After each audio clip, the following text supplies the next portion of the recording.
What I liked about it was the angles were really interesting.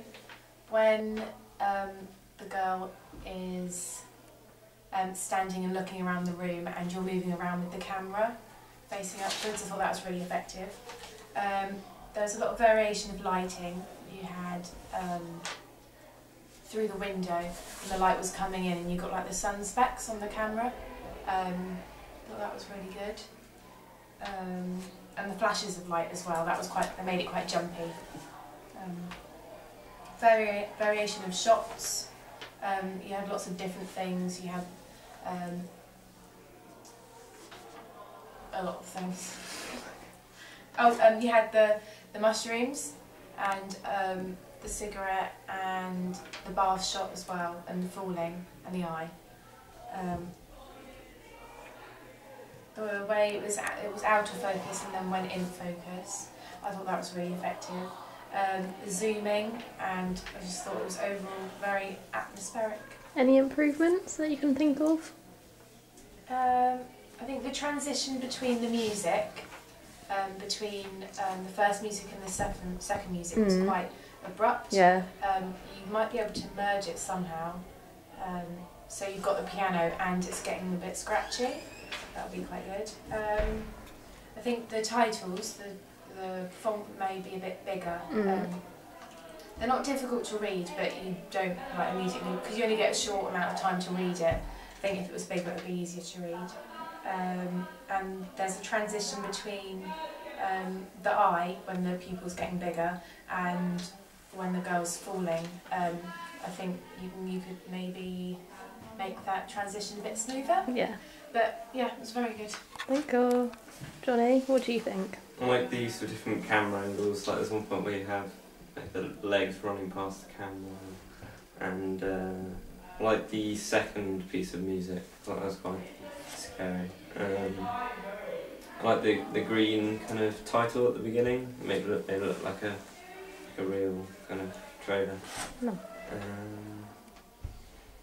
Thought maybe you could cut it a bit faster to make it a bit more, I don't know, jumping maybe. Yeah. I like the shot of the eye where it dilated. That's good. Yeah. Sean, have you got anything to say? Yeah, I am. Again, I like the start of the music video. The appropriate title screens, the green one, was very effective. Made it seem like an actual trailer. I liked the blurry effect you did with the camera. It helped set the horror scene, I think, in the horror genre. The structure of the narration was quite good. I liked the it goes from the event on Facebook, and then straight to the actual event, which was really nice. Nice set of angles, low angle, high angle. They worked very well. And I also liked the scene with Pupil.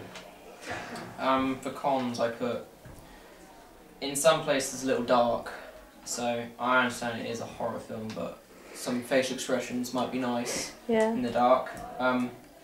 Stability of the camera, it's a bit wobbly, so perhaps use a tripod. Yeah. The continuity in the bath scene, I didn't really understand because it was really light, but you're in a place where there's not a lot of light, so perhaps, I don't know, set some candles up instead of using the whole light. Maybe. Yeah, that would have worked better. The last piece of text was quite quick at the end of shooting, so maybe slow that down a bit. And like Johnny said, with the cuts, some shots did last a bit longer, so perhaps cut them up, split them up. And again, what Rachel said with the music, with the second one, it was a bit hasty. It just came in out of nowhere, so maybe blend it in. That'd be good. Yeah, well done. Cool, thank you. Kat? I think the use of angles was really good. The music, I think, was very tense. Like when it changed from the sort of piano to then the strings, I thought it was really good. The Facebook effect was awesome, and the setting was really appropriate for the trailer. I think the lighting was also really good, like when Rachel said when the light beams sort of went through and stuff. For negative things, I said the camera was a bit unstable, so yeah, use a tripod or something, I don't know. And yeah, some scenes were a bit dark, so the outlines of the people were quite silhouetted, so it's quite hard to see them. But other than that, it was really good. Thank you.